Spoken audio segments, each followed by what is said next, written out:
Assalamualaikum warahmatullahi wabarakatuh. Selamat pagi teman-teman. Kembali lagi bersama kami dalam touring santai dari Depok ke Yogyakarta. Ini adalah perjalanan hari kedua kami menuju Yogyakarta. Tujuan hari ini adalah Pantai Madasari dan Pantai Batu Karas, dan lanjut ke rumah orang tua saya di Cijulang. Sebetulnya kalau kemarin kita lanjutkan perjalanan menuju Cijulang, perkiraan kami bisa sampai jam setengah 8 atau jam 9 malam. Masih aman harusnya, tetapi kami tetap dalam rencana awal berhenti di sini. Karena sebelumnya saya masih khawatir kalau kami terlalu memaksakan. Untuk next trip, mungkin saya akan coba lebih jauh lagi agar durasi perjalanan tidak terlalu lama. Perjalanan hari ini lebih santai. Kami akan menempuh jarak 122 km atau sekitar 2 jam 58 menit menurut Google Maps ya itu.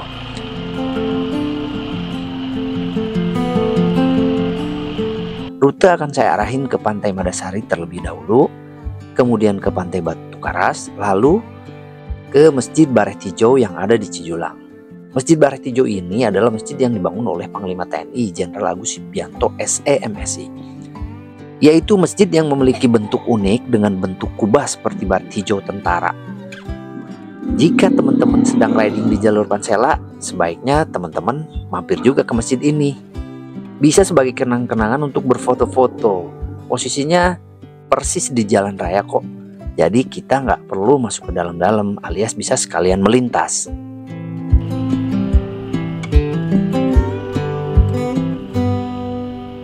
Perjalanan kemarin, rute Depok Sayang Heulang, itu sejauh 297 km. Lumayan bikin deg-degan.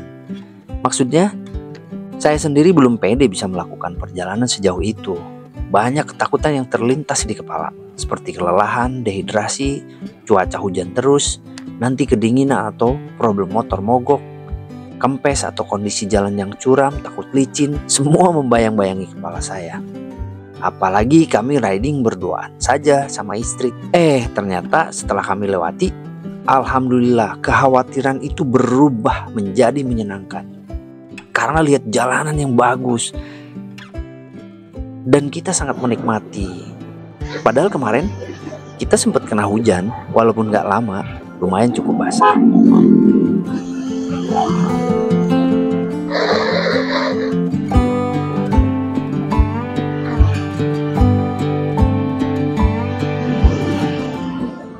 Cuaca hari ini alhamdulillah cerah, bahkan cenderung panas.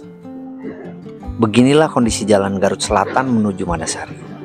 Jalannya lumayan lebar, tidak semulus jalur Ciwidey Naringgul sih, tapi overall oke. Ditambah traffic yang lengang, kita bisa gas lebih kencang di sini. Ditambah suasana pedesaan, perjalanan kami jadi semakin syahdu. Dalam perjalanan hari ini, ada daerah yang penasaran ingin saya lewati, yaitu Leuweung Sancang. Kenapa penasaran? Karena buat saya tempat ini dulu sangat terkenal dengan cerita mistiknya. Dipercaya kalau tempat ini adalah tempat hilangnya atau tilemnya sosok Prabu Siliwangi. Buat yang belum tahu ya, saya kutip dari Wikipedia.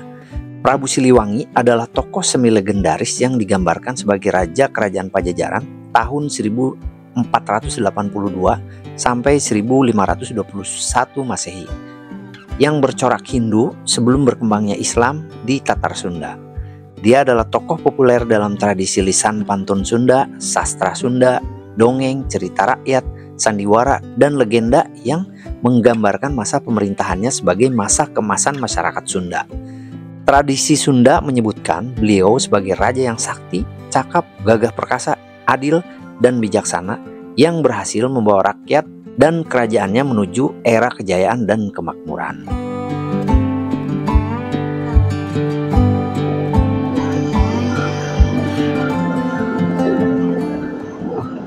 Rencananya saya ingin foto-foto di depan gerbang masuk atau di Tugu Leuweung Sancang tersebut.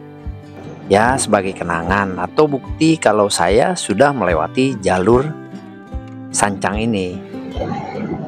Karena kami tidak mengarahkan lokasi dengan Google Maps, jadi sepanjang jalan saya harap-harap cemas, takut tugu atau gerbang Sancang tersebut terlewati. Ternyata ada 2 tugu macan yang saya temui. Tugu yang pertama terlihat kurang bagus dan terlihat agak lama, sedangkan yang kedua terlihat baru dan lebih bagus untuk foto-foto. Nah ini itu ya.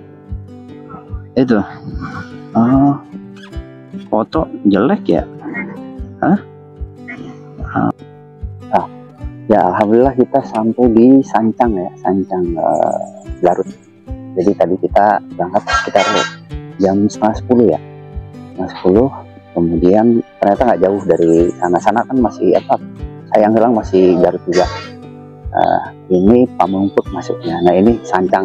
Kalau ke dalam itu ada Leuweung Sancang yang terkenal itu, banyak mistiknya misalnya. Tapi saya cuma mampir doang, nggak masuk ke dalam. Kita mau ngejar ke Madasari. Oke, kita berangkat lagi ya. Yuk.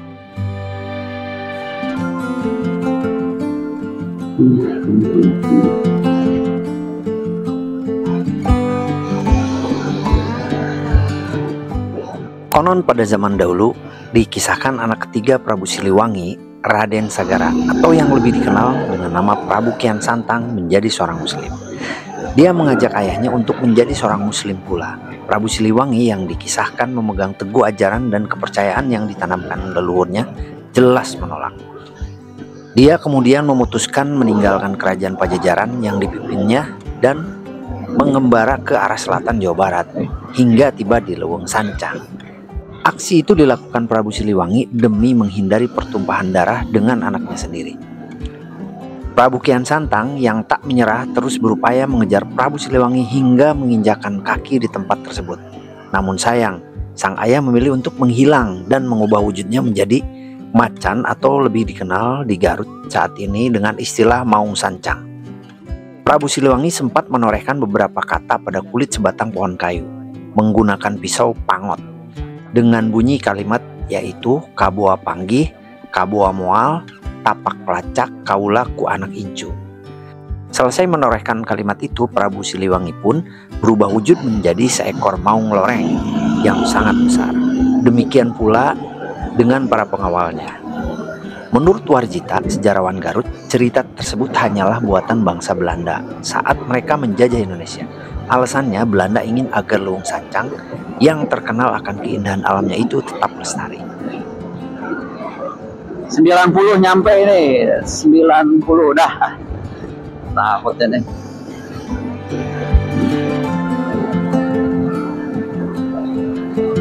Gokil.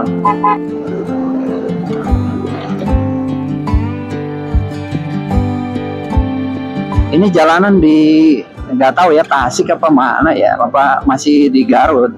Tapi ini mirip Pangandaran loh. Ininya Pangandaran, jalan Pangandaran kayak gini nih, yang Pangandaran Parigi lah, kayak gini nih, adem, enak gitu.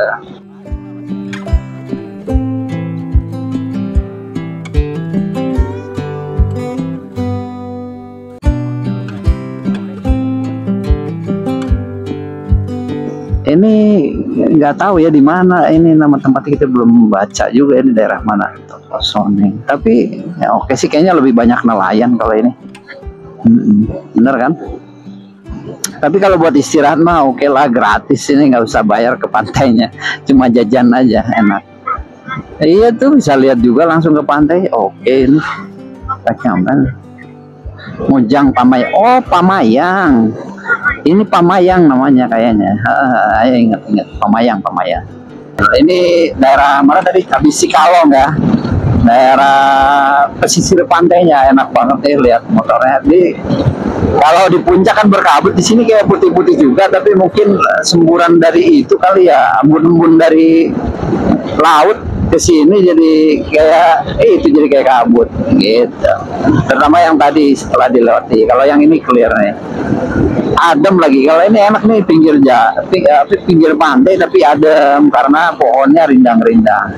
Ya, JLS mantap. Jalannya bagus.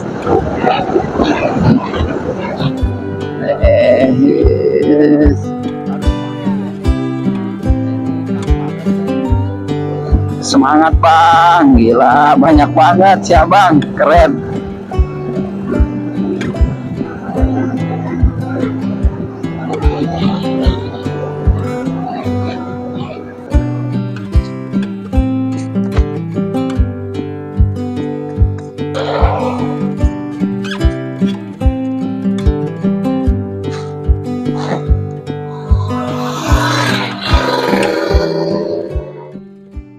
kita berhenti dulu di Karangtawulan. Ini udah masuk daerah Tasik ya, Tasik. Kalau dari Pangandaran Cijulang, orang Pangandaran Cijulang sering ke sini nih. Kita dulu pernah juga sama Aki ya sampai sini kebablasan. Jadi kalau ini nggak terlalu jauh dari kampung halaman. Tinggal 1 jam lagi ke Madasari. Oke, lanjut lagi. Berangkat. Nah, ini kita sudah sampai Ciparanti. Secara administrasi, Ciparanti ini sudah termasuk Kecamatan Cimerak, Kabupaten Pangandaran. Jadi ini sudah masuk Pangandaran ya. Tetapi kalau ke pantai Pangandarannya sendiri, itu sekitar 50 km dari sini. 35 menit nyampe. Nah, kan bentar lagi juga Legok, kita belok kanan udah. Madasari. Sama seperti di jalan sebelumnya, jalan di sini juga terasa berkabut, putih. Sepertinya ini adalah semburan halus dari ombak yang tertiup angin ke sini. Lihat deh sebelah kanan. Laut sangat dekat dengan jalan dan angin sangat kencang. Nah, ini angin laut yang bisa bikin besi mudah berkarat, katanya ya. Jadi, nanti begitu sampai, motor akan segera kami cuci.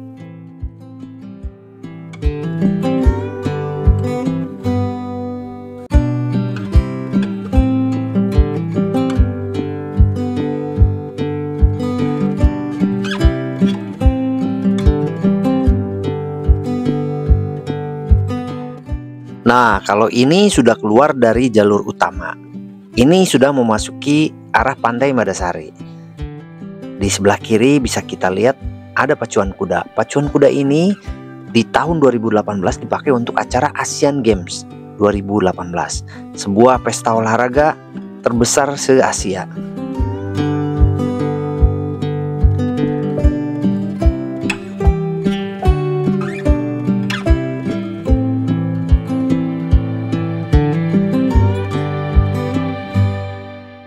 Nah ini pintunya. Aduh, kok nggak ada ya? Kita mana? Oh nggak dijagain. Ya udah. Bingung ya.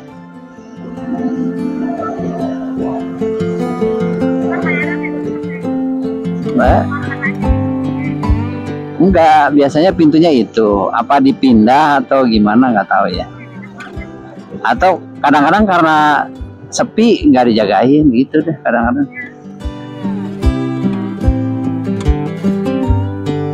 Bakar ikan. Di sini sudah mulai kami lihat warung-warung yang menawarkan nasi liwet dan ikan bakar. Jadi lapar nih. Memang sebelumnya kami sudah merencanakan untuk makan siang di Madasari. Mumpung di daerah pantai, kami akan makan seafood dan kelapa muda.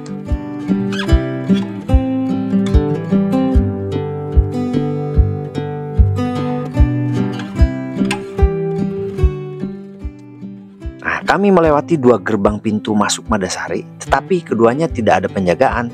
Jadi kami nggak bayar deh.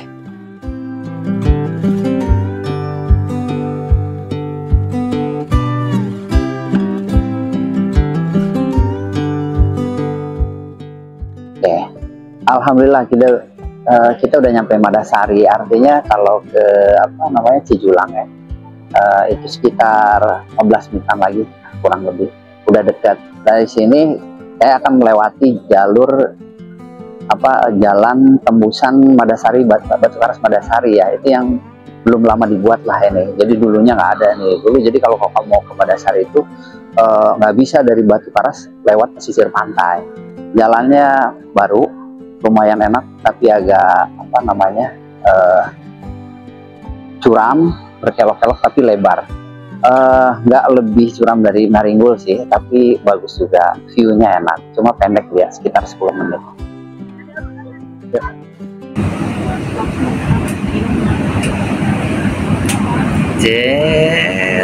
Lagi di mana Bunda?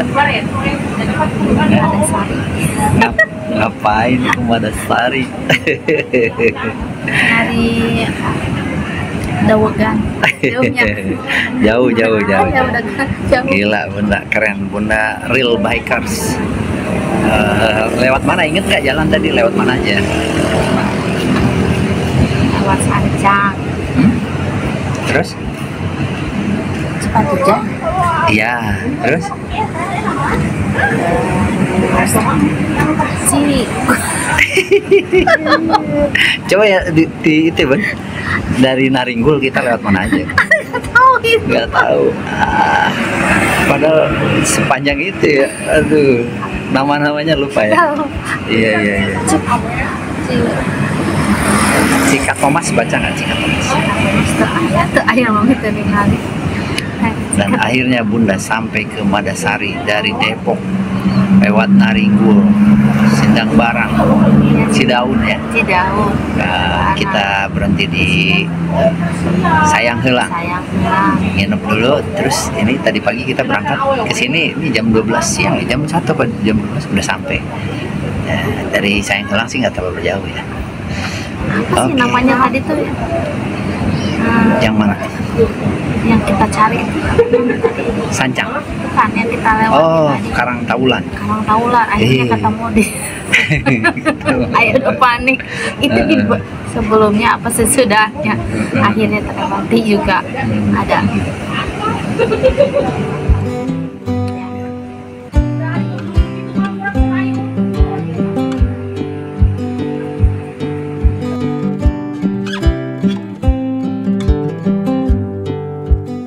Ini dia makan siang kami hari ini. Ada cumi saus Padang dan ada kerang saus Padang. Ada jagungnya. Sepertinya enak deh. Tidak lupa saya juga memesan kelapa muda original tanpa gula, tanpa susu. Mantap. Mari makan.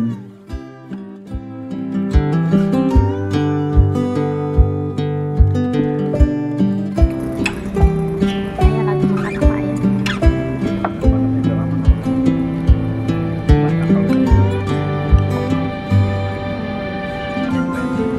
Lapar ya?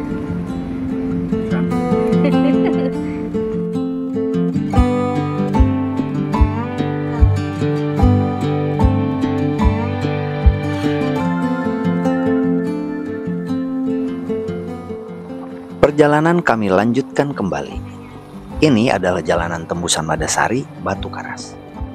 Jadi dulu sebelum ada jalan ini, orang dari Batu Karas atau Cijulang apabila mau ke Madasari harus berputar jauh, menempuh perjalanan sekitar 20 km atau kurang lebih 37 menit. Sedangkan apabila menggunakan jalan ini hanya diperlukan 14 menit saja dengan jarak hanya 5,4 km.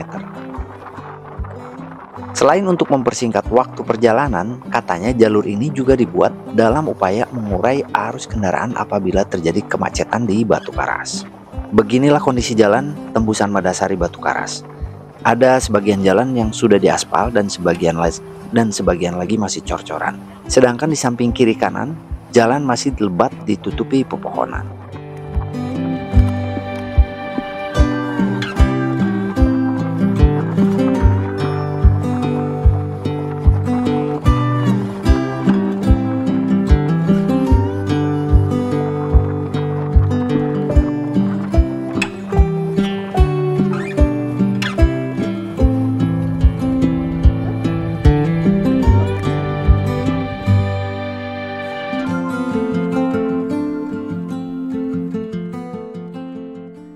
Panas banget. Ini kita ada di bukan pertengahan ya, tapi tempat titik paling enak buat foto-foto untuk ngelihat ke ke pantai ya, pantai Batu Karas. Titik pertengahan jalur Madasari Batu Karas. Gitu. Wah, aduh, gosong kita. Panas. Ayo kita lanjut lagi buru-buru. Panas banget.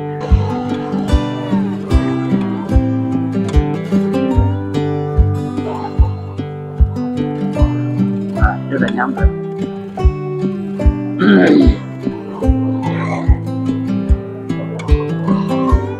Bener ini terbayar kayaknya. Gratis.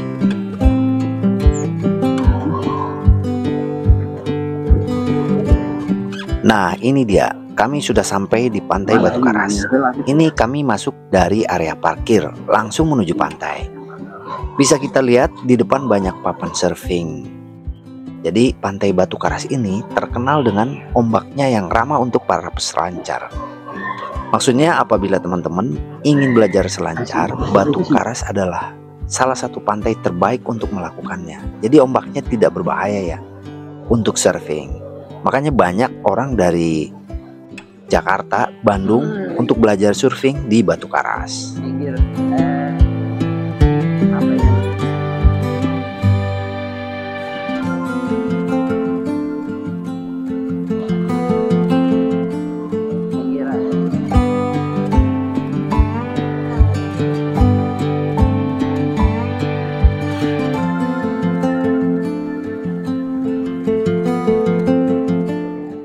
Oke teman-teman, sekian video untuk hari ini. Terima kasih sudah menonton. Semoga video ini ada manfaatnya untuk kita semua.